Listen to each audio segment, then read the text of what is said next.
Ya, Assalamualaikum warahmatullahi wabarakatuh. Saya Vicky Lestari dari PIAUD semester 5. Saya akan mewawancarai salah satu orang tua mengenai pendidikan anak dalam keluarga.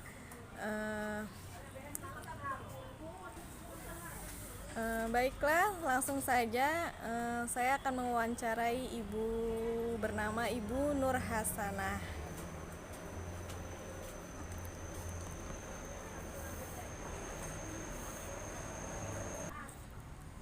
Ya, Assalamualaikum warahmatullahi wabarakatuh. Waalaikumsalam warahmatullahi wabarakatuh. Bagaimana kabarnya hari ini, Ibu? Alhamdulillah, luar biasa. Allahu Akbar. Dengan siapa?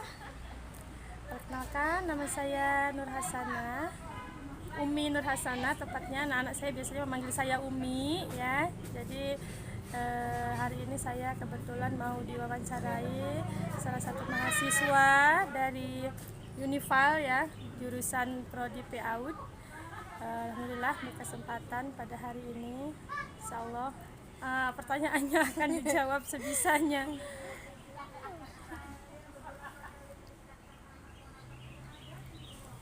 Ya, menurut Umi, apa sih gitu tuh pendidikan dalam keluarga itu?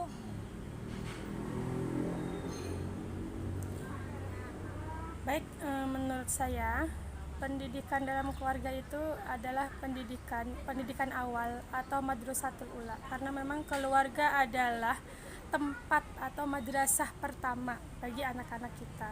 Jadi kalau anak-anak kita pertama kali itu dididiknya di keluarga. Oleh sebab itu butuh atau perlu anak-anak itu mendapatkan pendidikan di rumah itu pendidikan yang sehat, ya.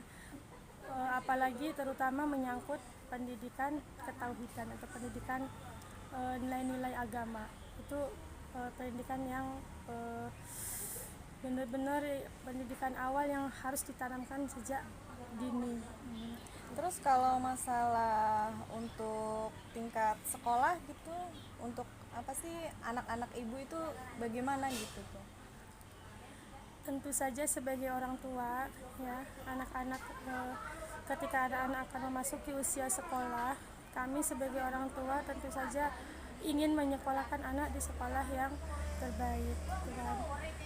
Oleh sebab itu sebelum kita memasukkan anak-anak ke sekolah, kita harus pertimbangkan dulu, kita harus pilih dulu tempat yang terbaik, madrasah-madrasah atau sekolah-sekolah yang baik untuk anak-anak kita. Terus pola asuh apakah yang diterapkan dalam keluarga Ibu? Untuk pola asuh, karena memang anak-anak itu adalah usia-usia emas, ya, tentu saja anak-anak akan lebih merasa nyaman jika kita mengasuh mereka dengan penuh kelembutan, dengan kasih sayang, gitu kan, sehingga anak-anak akan merasa ketika kita menyuruh sesuatu atau melarang sesuatu, anak-anak akan lebih welcome, gitu. Anak-anak tidak akan ketika kita menyuruhnya dengan lemah lembut, anak-anak juga akan lebih mendengarkan kita. Kemudian ketika kita melarang sesuatu, anak-anak juga akan mengerti, oh, yang dilarang itu pastilah yang terbaik untuk anak-anak. Jadi intinya kita harus lakukan segalanya, kita harus memperlakukan mereka dengan baik, memperlakukan mereka dengan penuh kasih sayang, dengan kelembutan. Insya Allah itu akan lebih mudah bagi kita merangkul hati mereka, gitu. Terus ada nggak sih faktor yang menghambat dalam mendidik anak itu? Tentu saja ada.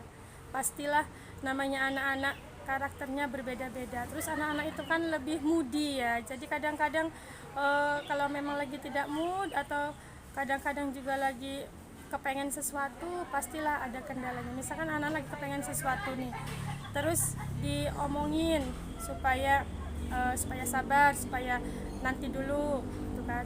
Kadang-kadang anak-anak juga kalau lagi nggak moody, ya susah dipahamkan, gitu kan, sehingga kadang-kadang ekspresinya berlebihan dan segala macam, dan itu membuat kita kadang agak kewalahan, apalagi anak-anaknya juga yang kalau lebih dari satu gitu kan, yang satu minta A, yang satu minta B, satu lagi minta C. Nah itu kadang-kadang kami sebagai orang tua bagaimana nih supaya semuanya dapat tercover, tapi ketika kita tidak ada atau kita belum mampu, anak-anak tetap bisa merasa mereka tidak ditolak gitu keinginannya gitu.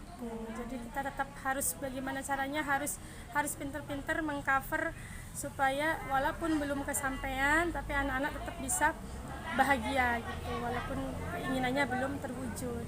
Terus apa tujuan ibu mengajarkan pendidikan karakter untuk anak usia dini? Pendidikan karakter itu penting sekali. Kalau peribahasanya itu kan namanya adab atau attitude ya, itu merupakan pendidikan awal dan itu juga akan anak-anak bawa sampai mereka dewasa nanti. Jadi menurut saya sejak dini anak-anak itu dibiasakan adabnya, akhlaknya sejak kecil itu supaya kelak mereka bisa membawa diri di kehidupan sosial mereka, itu untuk bekal mereka juga gitu kan. Makanya saya sangat appreciate lah gitu kepada orang-orang yang mengutamakan pendidikan akhlaknya, mengutamakan pendidikan adabnya, mengutamakan kebiasaan-kebiasaan baiknya untuk anak-anak gitu kan. Karena memang pendidikan adab, pendidikan akhlak itu yang pertama, yang utama. Pertama pendidikan tauhid, yang keduanya akhlak. Terus apakah ada hasil gitu ya? Apakah ada hasil yang dicapai setelah mendidik anak gitu tuh? Ada nggak sih anak yang udah dicapai gitu, anak udah berhasil ini Kemampuannya. iya udah ada hasilnya. udah hasil yang Iya. yang diinginkan sama orang tua gitu tuh. Apakah ada hasilnya? Setiap proses itu pasti mengharapkan hasil. Nah, maksimal atau belum, tapi saya percaya bahwa setiap proses itu pasti ada hasilnya. Entah sedikit, entah banyak, itu pasti ada hasilnya. Kayak misalnya kita setiap hari nih ngomong ke anak, ayo bangun pagi sholat subuh. Nah, walaupun kita melakukannya itu prosesnya itu lama, nggak sehari 2 hari jreng anak langsung rajin sholat subuh. Nah, tapi insya Allah dengan kita setiap hari melakukan itu, pembiasaan itu, anak-anak pun dari awalnya juga terpaksa lama-lama menjadi terbiasa sholat subuh sendiri. Nah, itu udah bagian daripada hasil gitu kan. Kemudian juga misalkan kita nih ingin menanamkan ke anak-anak kita misalkan tahfidz atau hafalan sejak dini, kemudian kita ada usahanya kan, ada prosesnya, anak-anak kita diajari hafalan, kemudian juga kita perdengarkan suara-suara atau radio atau HP yang bisa untuk anak belajar hafalan. Apakah ada hasilnya? Tentu saja ada. Entah itu banyak, entah itu sedikit, tapi terlihat ada hasilnya. Dan itu kami sebagai orang tua bersyukur